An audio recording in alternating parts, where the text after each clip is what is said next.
Hello friend, स्वागत है आप सभी का हमारे इस यूट्यूब चैनल मेजर टारगेट पर। तो दोस्तों, आज के इस वीडियो में हम लोग क्लास 10 के साइंस का एक मॉडल पेपर को सॉल्व करेंगे और इस मॉडल पेपर में हम लोग 50 ऑब्जर्व क्वेश्चंस को सेलेक्ट किए हैं जो आपके फाइनल मैट्रिक बोर्ड परीक्षा के लिए स्पेशली मॉडल पेपर है और इनके साथ साथ सेंटर परीक्षा के लिए भी है। तो दोस्तों, अगर आप भी इस बार मैट्रिक बोर्ड परीक्षा देने वाले हैं ना, तो इस वीडियो को संपूर्ण शुरू से लेकर आखिरी तक जरूर देखिएगा। इस वीडियो में हम लोग वैसे ऑब्जर्व क्वेश्चंस को देखेंगे जो आपके बोर्ड परीक्षा के लिए पूछे जाएंगे ही जाएंगे, ये मेरा गारंटी है। और दोस्तों, ये 50% में से अगर आपको जो भी प्रश्न अगर याद ना हो ना, तो प्लीज दोस्तों उस प्रश्न को अपने नोटबुक में नोट कर लीजिएगा और उसे आप लोग जरूर याद कर लीजिएगा। तो फ्रेंड, फटाफट से वीडियो को लाइक कर लीजिएगा। अगर आप हमारे चैनल पर नए आए हैं ना, तो प्लीज चैनल को सब्सक्राइब करके बेल आइकन को प्रेस करके ऑल पर जरूर सेलेक्ट कर लीजिएगा। तो आइए शुरू करते हैं यहाँ पे आज के पहले नंबर प्रश्न जो कि काफी महत्वपूर्ण है। देखिएगा कि श्वसन किस प्रकार की अभिक्रिया है। ऑप्शन ए में आपका दिया हुआ है उपचयन या फिर संयोजन, और ऑप्शन सी में आपका दिया हुआ है अपचयन, और ऑप्शन डी में आपका दिया हुआ है उष्माशोषित। तो दोस्तों, श्वसन जो है ना, यह एक प्रकार का उपचयन या फिर उष्माक्षेपी अभिक्रिया है, यानी कि यहाँ पे ऑप्शन ए जो है ना बिल्कुल सही उत्तर हो जाएगा। अब आइए फ्रेंड, देखते हैं यहाँ पे 2 नंबर प्रश्न जो कि काफी महत्वपूर्ण है। CuO plus H2 tends to Cu plus H2O किस प्रकार की अभिक्रिया है। ऑप्शन ए में आपका दिया हुआ उपचयन या फिर अपचयन, और ऑप्शन सी में आपका दिया हुआ उदासीनीकरण या फिर रेडॉक्स। तो दोस्तों, यहाँ पे कॉपर ऑक्साइड जल के साथ अभिक्रिया, यहाँ पे कॉपर ऑक्साइड जो है ना हाइड्रोजन गैस के साथ अभिक्रिया करके कॉपर और जल नामक द्रव का निर्माण करता है। तो इसमें जो है ना यह एक प्रकार का अपचयन अभिक्रिया का उदाहरण है, यानी कि यहाँ पे हमारा ऑप्शन नंबर सी जो है ना बिल्कुल सही उत्तर हो जाएगा। यहाँ पे हमारा ऑप्शन नंबर बी में दिया हुआ अपचयन, ऑप्शन नंबर बी जो है ना यहाँ पे हमारा बिल्कुल सही उत्तर हो जाएगा।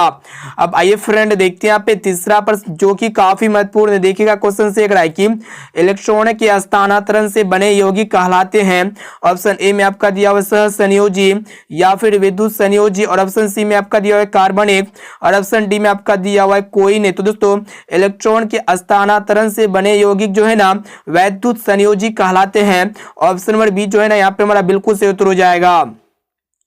अब देखिए यहाँ पे चौथा प्रश्न जो कि मोस्ट इंपोर्टेंट है कि रासायनिक अभिक्रिया के दौरान किसी पदार्थ में ऑक्सीजन का योग यानी कि वृद्धि कहलाता है।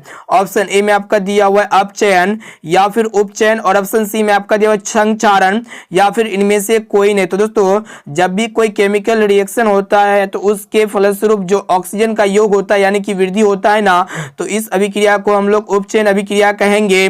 ऑप्शन नंबर बी जो है ना बिल्कुल सही उत्तर हो जाएगा। अब आइए फ्रेंड, देखते हैं यहाँ पे 5 नंबर प्रश्न जो कि काफी महत्वपूर्ण है। देखिएगा क्या करा है कि शुद्ध जल का पीएच मान होता है। ऑप्शन ए में आपका दिया 6 या फिर 7 या फिर 8 या फिर 9। तो दोस्तों, शुद्ध जल जो है ना उदासीन होता है, और दोस्तों उदासीन जल का जो पीएच मान होता है ना 7 होता है। ऑप्शन नंबर बी जो है ना बिल्कुल सही उत्तर हो जाएगा। तो दोस्तों, आज के इस वीडियो में हम लोग साइंस के काफी महत्वपूर्ण 50 ऑब्जर्व क्वेश्चन को सिलेक्ट किए हैं, और दोस्तों ये 50 ऑब्जर्व प्रश्न है ना आपके फाइनल मैट्रिक बोर्ड परीक्षा में तो पूछे ही जाएंगे, और इनके साथ साथ जो है ना ये 50% में से बहुत सारे प्रश्न जो है ना सेंटर परीक्षा में भी देखने को मिलेगा। और दोस्तों, ये 50% में से अगर आपको जो भी प्रश्न अगर याद ना हो ना, तो उस प्रश्न को अपने नोटबुक में नोट करके उसे जरूर याद कर लीजिएगा। और दोस्तों, अभी तक चैनल को सब्सक्राइब नहीं किया ना, तो प्लीज चैनल को सब्सक्राइब जरूर कर लीजिएगा और वीडियो को लाइक जरूर कर लीजिएगा। अब आइए फ्रेंड, देखते हैं यहाँ पे 6 नंबर प्रश्न जो कि मोस्ट इंपोर्टेंट है कि जब CO2 गैस को पानी में घोला जाता है तो विलयन का पीएच मान होता है। ऑप्शन ए में आपका दिया हुआ 7 से अधिक या फिर 7 या फिर 7 से कम, और ऑप्शन डी में आपका दिया हुआ इनमें से कोई नहीं। तो दोस्तों, जब CO2 यानी कि कार्बन डाइऑक्साइड गैस को पानी में घोला जाता है ना, तो विलयन का जो पीएच मान हो जाता है ना 7 से कम हो जाता है, यानी कि विलयन अम्लीय हो जाता है। ऑप्शन नंबर सी जो है ना यहाँ पे हमारा बिल्कुल सही उत्तर हो जाएगा, 7 से कम। अब आइए फ्रेंड, देखते हैं यहाँ पे 7 नंबर प्रश्न जो कि काफी महत्वपूर्ण है। देखिएगा क्वेश्चन से रहा है कि निम्नलिखित में से कौन बुझा हुआ चूना है, बहुत ही महत्वपूर्ण है। ऑप्शन ए में आपका दिया हुआ है CaO या फिर CaOH2 या फिर CaCO3, और ऑप्शन डी में आपका दिया हुआ है Ca। तो दोस्तों, बुझा हुआ चूना जो है ना CaOH2 यानी कि कैल्शियम हाइड्रोक्साइड एक प्रकार का बुझा हुआ चूना है। और दोस्तों, बिना बुझा हुआ चूना जो है ना कैल्शियम ऑक्साइड है। ठीक है, साथ में इसे भी आप लोग को याद रखना है जिसका सूत्र है CaO होता है। अब आइए फ्रेंड, देखते हैं यहाँ पे 8 नंबर प्रश्न जो कि काफी महत्वपूर्ण है। देखिएगा क्या करा है कि फॉर्मिक अम्ल का आयुपेक नाम है? ऑप्शन ए में आपका दिया हुआ मेथोनोइक अम्ल, या फिर एथोनोइक अम्ल, या फिर प्रोपोनोइक अम्ल, और ऑप्शन डी में आपका दिया हुआ इनमें से कोई नहीं। तो दोस्तों फॉर्मिक अम्ल का जो आयुपेसी नाम है ना मेथोनोइक अम्ल है। यहाँ पे हमारा ऑप्शन नंबर ए जो है ना बिल्कुल सही उत्तर हो जाएगा। अब देखिए यहाँ पे 9 नंबर प्रश्न जो कि काफी महत्वपूर्ण है कि अम्ल का पीएच मान होता है, यानी कि अम्ल का पीएच मान जो है ना कितना होता है? ऑप्शन ए में आपका दिया हुआ 7 से अधिक या फिर 7 से कम, और ऑप्शन सी में आपका दिया हुआ 7 या फिर 14। दोस्तों अम्ल का जो पीएच मान होता है ना 7 से कम होता है, इसे आप लोग को याद रखना है। और दोस्तों क्षार का जो पीएच मान होता है ना 7 से अधिक होता है, और दोस्तों उदासीन विलयन का जो पीएच मान होता है ना 7 होता है, 7 में इसे भी आप लोग को याद रखना है। अब आइए फ्रेंड देखते हैं यहाँ पे 10 नंबर प्रश्न जो कि काफी महत्वपूर्ण है कि चींटी के डंक और नेटल के डंक में कौन सा अम्ल पाया जाता है? ऑप्शन ए में आपका दिया सिट्रिक अम्ल, या फिर लैक्टिक अम्ल, या फिर एसेटिक अम्ल, और ऑप्शन डी में आपका दिया मेथोनोइक अम्ल। तो दोस्तों चींटी के डंक और नेटल के डंक में जो है ना मेथोनोइक अम्ल पाया जाता है। यहाँ पे हमारा ऑप्शन नंबर डी जो है ना बिल्कुल सही उत्तर हो जाएगा। और दोस्तों लैक्टिक अम्ल जो है ना दही में पाया जाता है, और दोस्तों एसिटिक अम्ल जो है ना सिरका में पाया जाता है, और दोस्तों सिट्रिक अम्ल जो है ना नींबू और संतरे में पाया जाता है। साथ में इसे भी आप लोग को याद रखना है। तो दोस्तों अभी तक वीडियो को लाइक नहीं किए हैं ना तो प्लीज दोस्तों वीडियो को लाइक जरूर कर लीजिएगा, और दोस्तों चैनल पर नए आए हैं ना तो प्लीज चैनल को सब्सक्राइब जरूर कर लीजिएगा। अब देखिए यहाँ पे 11 नंबर प्रश्न जो कि काफी महत्वपूर्ण है, क्या कराए कि निकट दृष्टि दोष में किस लेंस का प्रयोग होता है? ऑप्शन ए में आपका दिया हुआ है उत्तल लेंस का, या फिर अवतल लेंस का, और ऑप्शन सी में आपका दिया हुआ है बेलनाकार लेंस का, या फिर उत्तल एवं अवतल दोनों का। तो दोस्तों जो भी व्यक्ति निकट दृष्टि दोष से पीड़ित होता है ना तो उस व्यक्ति को अवतल लेंस से बने चश्मे का उपयोग करना होता है। यहाँ पे मेरा ऑप्शन नंबर बी जो है ना बिल्कुल से उत्तर हो जाएगा। और दोस्तों एक प्रश्न ये भी पूछे जाते हैं कि दूर दृष्टि दोष में किस लेंस का प्रयोग किया जाता है? तो दोस्तों जो भी व्यक्ति दूर दृष्टि दोष से पीड़ित होता है ना तो वो व्यक्ति उत्तल लेंस से बने चश्मे का उपयोग करना होता है। साथ में इसे भी आप लोग को याद रखना है। अब आइए फ्रेंड देखते हैं यहाँ पे 12 नंबर प्रश्न जो कि काफी महत्वपूर्ण है कि वायुमंडल में प्रकाश का कौन सा रंग यानी कि वर्ण अधिक परिकीर्णन करता है? ऑप्शन ए में आपका दिया हुआ लाल या फिर नीला, और ऑप्शन सी में आपका दिया पीला या फिर नारंगी। तो दोस्तों वायुमंडल में प्रकाश का जो है ना जो नीला रंग होता है इसका परिकीर्णन सबसे अधिक होता है, यानी कि इसी नीले रंग के परिकीर्णन के कारण जो है ना हमें आसमान का कलर जो है ना नीला प्रतीत होता है। साथ में इसे भी आप लोग को याद रखना है। अब आइए फ्रेंड देखते हैं यहाँ पे 13 नंबर प्रश्न जो कि मोस्ट इंपोर्टेंट है कि निम्न में से किस माध्यम में प्रकाश की चाल अधिक है? ऑप्शन ए में आपका दिया हुआ हवा में, या फिर जल में, या फिर शीशा में, और ऑप्शन डी में आपका दिया हुआ हीरा में। तो दोस्तों आप लोग को बता देते हैं हवा में जो है ना प्रकाश की चाल सबसे अधिक होता है, और कितना होता है? तो दोस्तों 3 × 10⁸ मीटर प्रति सेकेंड होता है। साथ में इसे भी आप लोग को याद रखना है। अब देखिए यहाँ पे 14 नंबर प्रश्न जो कि काफी महत्वपूर्ण है कि अत्यधिक ऊंचाई पर उड़ते हुए यात्री को आकाश कैसा प्रतीत होता है?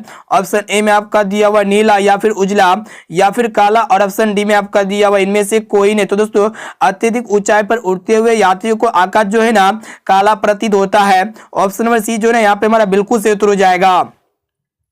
अब आइए फ्रेंड देखते हैं यहाँ पे 15 नंबर प्रश्न को देखिएगा, क्या कराए कि जो नेत्र निकट की वस्तु को साफ नहीं देख सकता है उस नेत्र में होता है। बहुत ही महत्वपूर्ण है। ऑप्शन ए में आपका दिया हुआ दूर दृष्टि दोष, या फिर निकट दृष्टि दोष, या फिर जरा दृष्टि दोष, या फिर वर्णाधंधा। तो दोस्तों जो भी व्यक्ति निकट दृष्टि दोष से पीड़ित होता है ना तो उस व्यक्ति को क्या होता है कि निकट की वस्तु को साफ तो नहीं दिख सकता है, लेकिन यहाँ पे क्वेश्चन से कराए कि आप लोग को बता देते हैं जो भी व्यक्ति दूर दृष्टि दोष से पीड़ित होता है ना तो उस व्यक्ति को दूर की वस्तु को तो साफ साफ दिखता है, लेकिन निकट की वस्तु को साफ साफ नहीं दिखता। ये थोड़ा उल्टा होता है, तो इसे आप लोग को याद रखना है कि जो भी व्यक्ति अगर दूर की वस्तु को साफ साफ दिखता है लेकिन निकट की वस्तु को साफ साफ नहीं दिखता है तो वह व्यक्ति जो है ना दूर दृष्टि दोष से पीड़ित होता है। यहाँ पे हमारा ऑप्शन नंबर ए जो है ना बिल्कुल सही उत्तर हो जाएगा।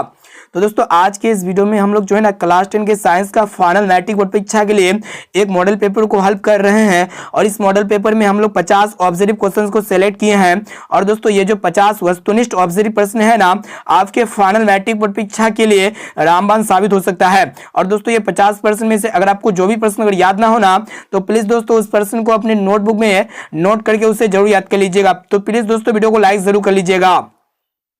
अब देखिए यहाँ पे 16 नंबर प्रश्न क्या कराए कि टिंडल प्रभाव प्रकाश की कौन सी परिघटना को प्रदर्शित करता है। ऑप्शन ए में आपका दिया प्रकाश का परावर्तन या फिर प्रकाश का अपवर्तन या फिर प्रकाश का विक्षेपण या फिर प्रकाश का प्रकीर्णन। तो दोस्तों टिंडल प्रभाव जो है ना ये प्रकाश का प्रकीर्णन परिघटना को प्रदर्शित करता है। ऑप्शन नंबर डी जो है ना यहाँ पे हमारा बिल्कुल सही उत्तर हो जाएगा। अब देखिए यहाँ पे 17 नंबर प्रश्न जो कि काफी महत्वपूर्ण है। देखिएगा क्वेश्चन से रहा है कि एक उत्तल लेंस की फोकस दूरी 20 सेंटीमीटर है तो इसकी क्षमता क्या होगी। बहुत ही सरल प्रश्न है लेकिन बहुत इंपॉर्टेंट प्रश्न है। तो दोस्तों आप लोग को बता देते हैं ऑप्शन ए में आपका दिया 2 मीटर या फिर -2 मीटर या यहाँ पे जो है ना डायप्टर है, ठीक है, 2 डायप्टर या फिर -2 डायप्टर या फिर -5 डायप्टर और ऑप्शन डी में आपका दिया हुआ इनमें से कोई नहीं। तो दोस्तों ये प्रश्न जो है ना आपके फाइनल मैट्रिक बोर्ड परीक्षा में बराबर पूछे जाते हैं। तो यहाँ पे आपको जब भी फोकस दूरी दिया हुआ रहेगा ना और इसकी क्षमता पूछेगा तो आप लोग जो क्या कीजिएगा डायरेक्टली जो है ना 100 से डिवाइड कर देना है। तो यहाँ पे 100/20 को जब डिवाइड करेंगे तो 20 5 100 हो जाएगा, यानी कि यहाँ पे 5 आ गया। और दोस्तों आप लोग को बता देते हैं जो लेंस की क्षमता का जो ऐसा मात्रक होता है ना डाईऑप्टर होता है और डाईऑप्टर को जो है ना हम लोग कैपिटल डी से सूचित करते हैं। और दोस्तों यहाँ पे लेंस उत्तल है इसीलिए जो है ना उत्तल लेंस की जो क्षमता होता है वो ऋणात्मक होता है। तो यहाँ पे -5 डायप्टर जो कि ऑप्शन नंबर सी जो है ना बिल्कुल सही उत्तर हो जाएगा। अब देखिए यहाँ पे 18 नंबर प्रश्न बहुत ही महत्वपूर्ण है। क्या करा है कि पुतली के साइज को नियंत्रित कौन करता है। ऑप्शन ए में आपका पक्षमापी या फिर पाड़ी तारिका या फिर नेत्र लेंस या फिर रेटिना या फिर दृष्टि पटल। तो दोस्तों पुतली के साइज को जो कंट्रोल करता है ना परितारिका करता है, यानी कि यहाँ पे ऑप्शन नंबर बी जो है ना बिल्कुल सही उत्तर हो जाएगा। अब आइए फ्रेंड देखते हैं यहाँ पे 19 नंबर प्रश्न को। देखिएगा क्या कराए कि प्रकाश के किस वर्ण के लिए तरंगदैर्घ्य अधिकतम होता है। ऑप्शन ए में आपका दिया हुआ लाल या फिर पीला या फिर बैगनी और ऑप्शन डी में आपका दिया हुआ हरा। तो दोस्तों आप लोग को बता देते हैं जो लाल रंग का तरंगदैर्घ्य होता है ना सबसे अधिक होता है। और दोस्तों ये लाल रंग का प्रकीर्णन जो होता है ना यानी कि विचलन क्या होता है सबसे कम होता है, ठीक है। और दोस्तों आप लोग को बता देते हैं बैगनी रंग का तरंगदैर्घ्य का मान जो होता है ना सबसे कम होता है और इनका विचलन या फिर प्रकीर्णन जो है ना सबसे अधिक होता है। साथ में इसे भी आप लोग को याद रखना है। अब देखिए यहाँ पे 20 नंबर प्रश्न जो कि काफी महत्वपूर्ण है कि निम्नलिखित में से किसका अपवर्तनांक सबसे अधिक होता है। ऑप्शन ए में आपका दिया हुआ वायु का या फिर बर्फ का या फिर कांच का और ऑप्शन डी में आपका दिया हुआ हीरा का। तो दोस्तों आप लोग को पता ही होगा जो हीरा का अपवर्तनांक होता है ना 2.42 होता है, जो अन्य की तुलना में जो है ना सबसे अधिक होता है हीरा का अपवर्तनांक। ऑप्शन में डी जो है ना यहाँ पे हमारा बिल्कुल सही उत्तर हो जाएगा। तो दोस्तों अभी तक वीडियो को लाइक नहीं किए हैं ना तो प्लीज दोस्तों वीडियो को लाइक जरूर कर लीजिएगा। और दोस्तों हमारे चैनल पर नए आए हैं ना तो प्लीज चैनल को सब्सक्राइब करके बेल आइकन को प्रेस करके ऑल पर जरूर सेलेक्ट कर लीजिएगा। अब देखिए यहाँ पे 21 नंबर प्रश्न क्या कराए कि निम्नलिखित में से किस लेंस को अभिसारी लेंस कहते हैं। ऑप्शन ए में आपका दिया हुआ है उत्तल लेंस को या फिर अवतल लेंस को या फिर उत्तल एवं अवतल लेंस दोनों को और ऑप्शन डी में आपका दिया हुआ है बाइफोकल लेंस को। तो दोस्तों आप लोग को बता देते हैं उत्तल लेंस को जो है ना अभिसारी लेंस कहते हैं, यानी कि यहाँ पे ऑप्शन नंबर ए जो है ना बिल्कुल सही उत्तर हो जाएगा। और दोस्तों अवतल लेंस को जो है ना अपसारी लेंस कहते हैं क्योंकि ये प्रकाश किरणों को चारों तरफ छितरा देती है। अब आइए फ्रेंड देखते हैं यहाँ पे 22 नंबर प्रश्न जो कि काफी महत्वपूर्ण है कि किस लेंस का उपयोग दीर्घ दृष्टि दोष को संशोधित किया जा सकता है। ऑप्शन ए में आपका दिया हुआ है अवतल लेंस का या फिर उत्तल लेंस का या फिर कभी अवतल लेंस तो कभी उत्तल लेंस और ऑप्शन डी में आपका दिया हुआ है बेलनाकार लेंस। तो दोस्तों आप लोग को बता देते हैं दीर्घ दृष्टि दोष कहिए या फिर दूर दृष्टि दोष कहिए दोनों सेम होता है। अगर जो भी व्यक्ति दूर दृष्टि दोष या फिर दूर दृष्टि दोष से पीड़ित होता है ना तो उस व्यक्ति को उत्तल लेंस से बने चश्मे का उपयोग करना होता है। यहाँ पे मेरा ऑप्शन बी जो है ना बिल्कुल सही उत्तर हो जाएगा। अब देखिए यहाँ पे 23 नंबर प्रश्न जो कि काफी महत्वपूर्ण है कि नई कार्तीय चिन्ह परिपाटी के अनुसार दर्पण के सामने कहां रखे गए बीम की दूरी ली जाती है। बहुत ही महत्वपूर्ण है। ऑप्शन ए में आपका दिया हुआ धनात्मक या फिर ऋणात्मक और ऑप्शन डी में आपका दिया हुआ कभी धनात्मक तो कभी ऋणात्मक और ऑप्शन डी में आपका दिया हुआ इनमें से कोई नहीं। तो दोस्तों नई कार्तीय चिन्ह परिपाटी के अनुसार दर्पण के सामने रखे गए बीम की दूरी जो है ना हमेशा नेगेटिव ली जाती है, यानी कि ऋणात्मक ली जाती है। ऑप्शन नंबर बी यहाँ पे हमारा बिल्कुल से उत्तर हो जाएगा। अब आइए फ्रेंड देखते हैं यहाँ पे 24 नंबर प्रश्न क्या कराए कि नीचे दी गई अभिक्रिया में कौन सा कथन सही है। तो यहाँ पे क्या हो रहा है कि कॉपर ऑक्सीजन से अभिक्रिया करके कॉपर ऑक्साइड बनाता है। तो इस अभिक्रिया में क्या हो रहा है कि कॉपर का ऑक्सीकरण हो रहा है या फिर कॉपर का अवकरण हो रहा है या फिर कॉपर का नाइट्रेशन हो रहा है। और ऑप्शन डी में आपका दिया हुआ है ए और बी दोनों। तो दोस्तों यहाँ पे कॉपर ऑक्सीजन से अभिक्रिया करके कॉपर ऑक्साइड बनाता है। तो यहाँ पे कॉपर का ऑक्सीकरण हो रहा है, ठीक है। तो यहाँ पे हमारा ऑप्शन नंबर ए जो है ना बिल्कुल सही उत्तर हो जाएगा। अब आइए फ्रेंड देखते हैं यहाँ पे 25 नंबर प्रश्न को देखिएगा क्या करा है कि सिल्वर क्लोराइड का रंग क्या है। ऑप्शन ए में आपका दिया हुआ सफेद या फिर पीला और ऑप्शन डी में आपका दिया हुआ हरा या फिर काला। तो दोस्तों जो AgCl होता है ना, AgCl का जो कलर होता है वो क्या होता है, सफेद कलर होता है, यानी कि सफेद कलर होता है। ऑप्शन नंबर ए जो है ना बिल्कुल सही उत्तर हो जाएगा। और दोस्तों सिल्वर आयोडाइड का जो कलर होता है ना पीला कलर होता है, साथ में इसे भी आप लोग को याद रखना है।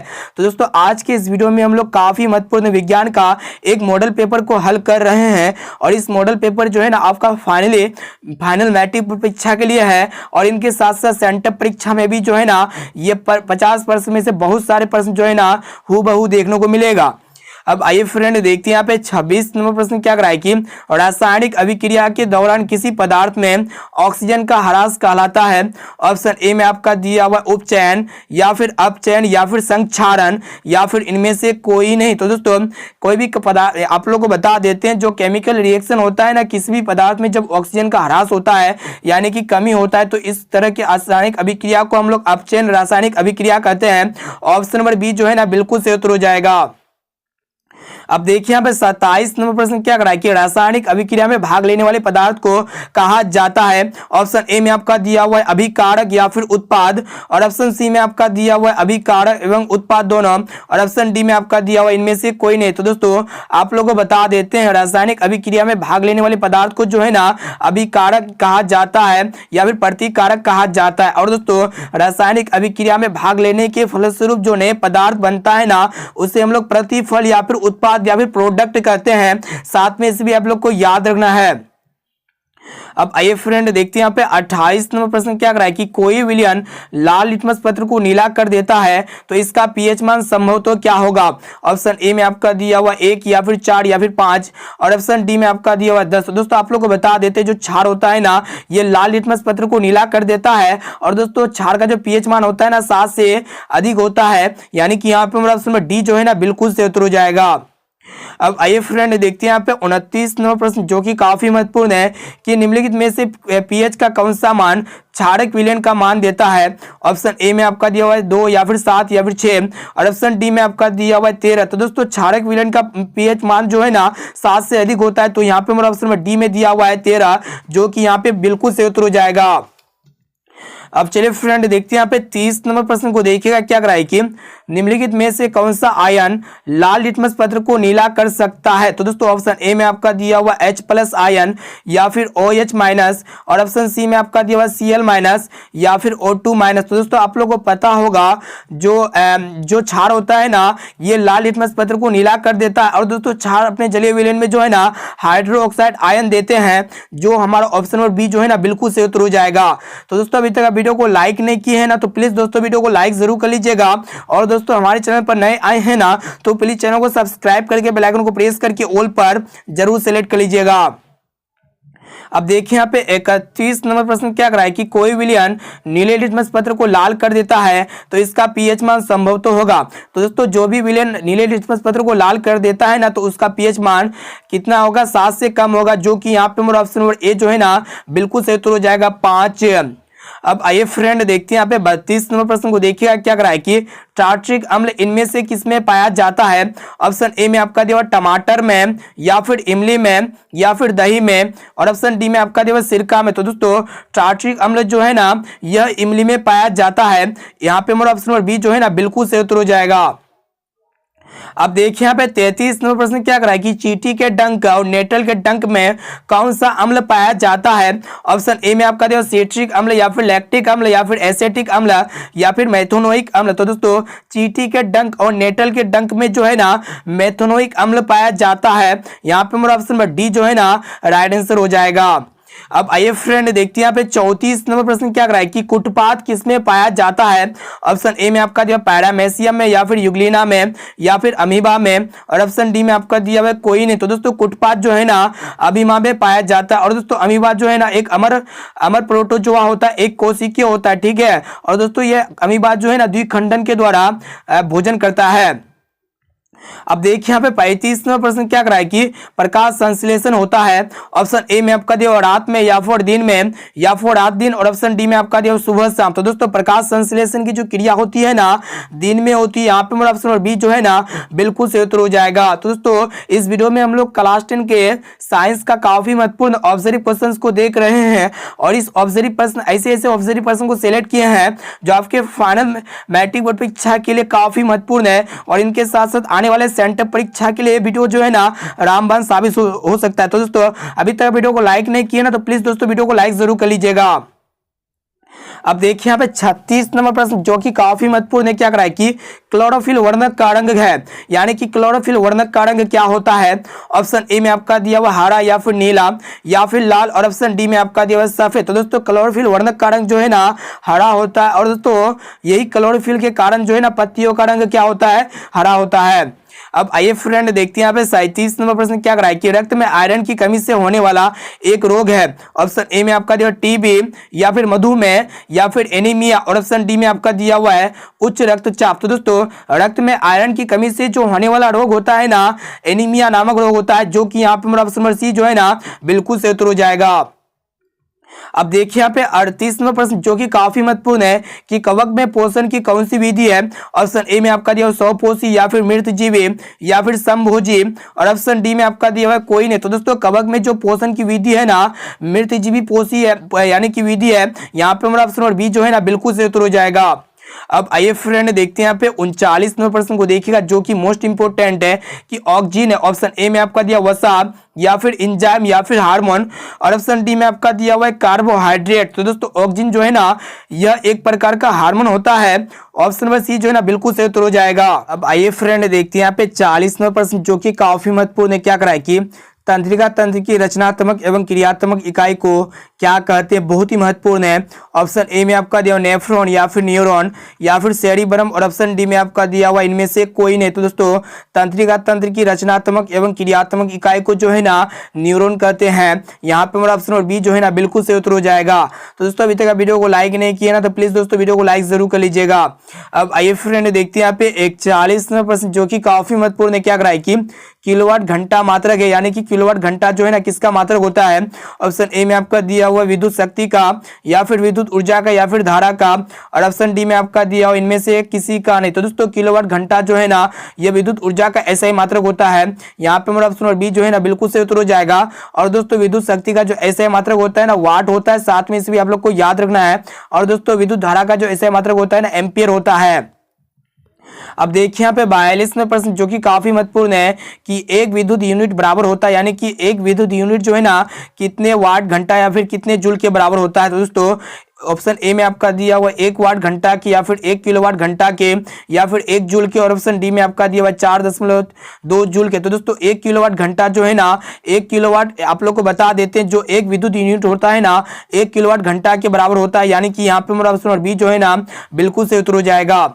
अब देखिए यहाँ पे 43वां प्रश्न जो कि मोस्ट इंपोर्टेंट है कि 1 किलोवाट बराबर होता है, यानी कि 1 किलोवाट जो है ना कितने जूल के बराबर होता है। ऑप्शन ए में आपका दिया हुआ 3.6 गुना 10 के पावर 6 जूल के, या फिर 3.0 गुना 10 के पावर 5 जूल के, या फिर 3.6 के पावर 6 जूल के, या फिर ऑप्शन डी में आपका दिया हुआ 3.0 जूल के। तो दोस्तों 1 किलोवाट जो बराबर होता है ना 3.6 गुना 10 के पावर 6 जूल के बराबर होता है।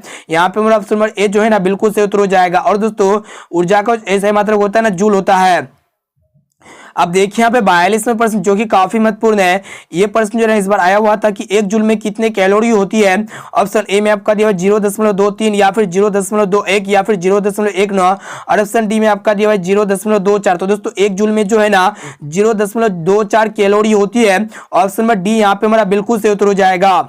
अब देखिए यहाँ पे 45वां प्रश्न जो कि मोस्ट इंपोर्टेंट है कि विद्युत बल्ब में फिलामेंट बना होता है। ऑप्शन ए में आपका दिया तांबे के तार का, या फिर लोहे के तार का, या फिर एल्यूमिनियम के तार का, और ऑप्शन डी में आपका दिया टंगस्टन के तार का। तो दोस्तों जो इलेक्ट्रिक बल्ब होते हैं ना, इसका जो तंतु होता है, इसका जो फिलामेंट होता है ना, टंगस्टन के तार का बना होता है। ऑप्शन नंबर डी जो है ना बिल्कुल सही उत्तर हो जाएगा। और दोस्तों टंगस्टन का जो गलनांक होता है ना काफी उच्च होता है, और ये जो गलता है ना लगभग 3400 डिग्री सेल्सियस इसका हाई क्या होता है गलनांक होता है। तो दोस्तों वीडियो को लाइक जरूर कर लीजिएगा, और चैनल पर नए आए हैं ना तो प्लीज चैनल को सब्सक्राइब जरूर कर लीजिएगा। इस वीडियो को संपूर्ण शुरू से लेकर आखिरी तक जरूर देखिएगा।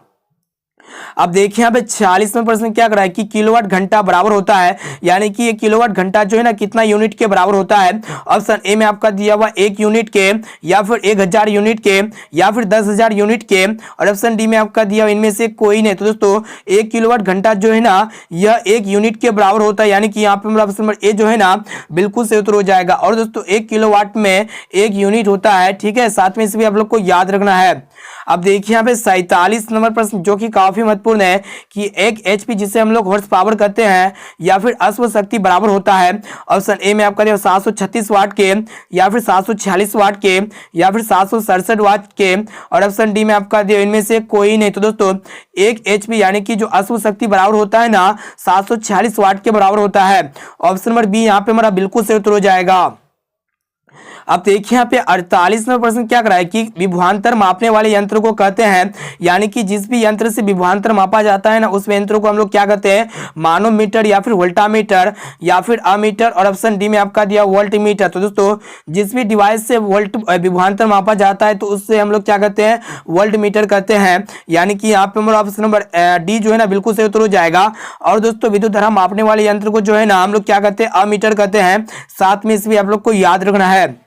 अब आइए फ्रेंड देखते हैं यहाँ पे 49 नंबर प्रश्न क्या कराए कि विद्युत शक्ति का एसआई मात्रक है। ऑप्शन ए में आपका दिया हुआ न्यूटन, या फिर वोल्ट, या फिर वाट, और ऑप्शन डी में आपका दिया हुआ जूल। तो दोस्तों विद्युत शक्ति का जो एसआई मात्रक होता है ना वाट होता है, जो कि यहाँ पे हमारा ऑप्शन नंबर सी जो है ना बिल्कुल सही उत्तर हो जाएगा। और दोस्तों बल का एसआई मात्रक क्या होता है, न्यूटन होता है। विद्युत धारा, विद्युत विभव या फिर विभवांतर का जो एसआई मात्रक होता है ना वोल्ट होता है। और दोस्तों ऊर्जा का एसआई मात्रक क्या होता है, जूल होता है। अब देखिए यहाँ पे अगला प्रश्न जो काफी महत्वपूर्ण है और लास्ट प्रश्न है कि विद्युत आवेश का एसआई मात्रक क्या होता है। ऑप्शन ए में आपका दिया वोल्ट, या फिर ओम, या फिर एम्पियर, और ऑप्शन डी में आपका दिया कूलम। तो दोस्तों विद्युत आवेश का जो एसआई मात्रक होता है ना कूलम होता है, यानी कि यहाँ पे हमारा ऑप्शन डी जो है ना बिल्कुल सही उत्तर हो जाएगा। और दोस्तों प्रतिरोध का जो एसआई मात्रक होता है ना क्या होता है, ओम होता है, साथ में इसे भी आप लोग को याद रखना है। तो दोस्तों आज के इस वीडियो में हम लोग फाइनली जो है ना फाइनल मैट्रिक बोर्ड परीक्षा के लिए काफी महत्वपूर्ण 50 ऑब्जेक्टिव क्वेश्चन को देख चुके हैं। और दोस्तों ये 50 प्रश्न में से अगर आपको जो भी प्रश्न अगर याद ना होना तो प्लीज दोस्तों उस प्रश्न को नोट कर लीजिएगा और उसे आप जो है ना याद कर लीजिएगा। और दोस्तों आप लोग हमें कमेंट करके जरूर बताइएगा कि ये 50 प्रश्न में से पहले से आप लोगों को कितना प्रश्न याद था। तो दोस्तों वीडियो को लाइक जरूर कर लीजिएगा। अब आइए फ्रेंड देखते हैं यहाँ पे आज का एसडब्ल्यू क्वेश्चन जो स्पेशली आपके लिए लिया गया है। देखिएगा क्या कराए कि मुकुलन द्वारा अलैंगिक जनन होता है, यानी कि मुकुलन द्वारा अलैंगिक जनन जो है ना किसमें होता है, हाइड्रा में, या फिर मटर में, या फिर शैवाल में, या फिर प्लाज्मोडियम में। तो दोस्तों इसका राइट आंसर क्या होगा, आप लोग फटाफट से कमेंट बॉक्स में जाइए इसका राइट आंसर बताइए और साथ में बताना कि 50 प्रश्न में से पहले से आप लोग को कितना प्रश्न याद था। और दोस्तों क्लास 10 के सभी विषय के महत्वपूर्ण प्रश्न का पीडीएफ प्राप्त करना चाहते हैं, या फिर ऑनलाइन पढ़ना चाहते हैं, या फिर ऑनलाइन टेस्ट देना चाहते हैं ना, तो आप हमारे वेबसाइट में जा सकते हैं या फिर गूगल में सिंपली सर्च कर सकते हैं www.majortarget.co.in। इसमें जो है ना क्लास 10 के सभी विषय के सेंटर परीक्षा का आंसर की जारी कर दिया गया है। आप लोग फटाफट से वीडियो के डिस्क्रिप्शन में एक बार जो है ना जरूर जाइएगा और दोस्तों इस वीडियो को अपने दोस्तों में एक बार जरूर शेयर कीजिएगा ताकि वो भी जो है ना अपने बोर्ड परीक्षा में अच्छे से अच्छे मार्क्स ला सके। और दोस्तों अभी तक वीडियो को लाइक नहीं किया ना तो प्लीज दोस्तों वीडियो को लाइक जरूर कर लीजिएगा। चैनल पर नए हैं ना तो प्लीज चैनल को सब्सक्राइब जरूर कर लीजिएगा। तो दोस्तों फिर मिलते हैं जल्द ही अगले वीडियो पे।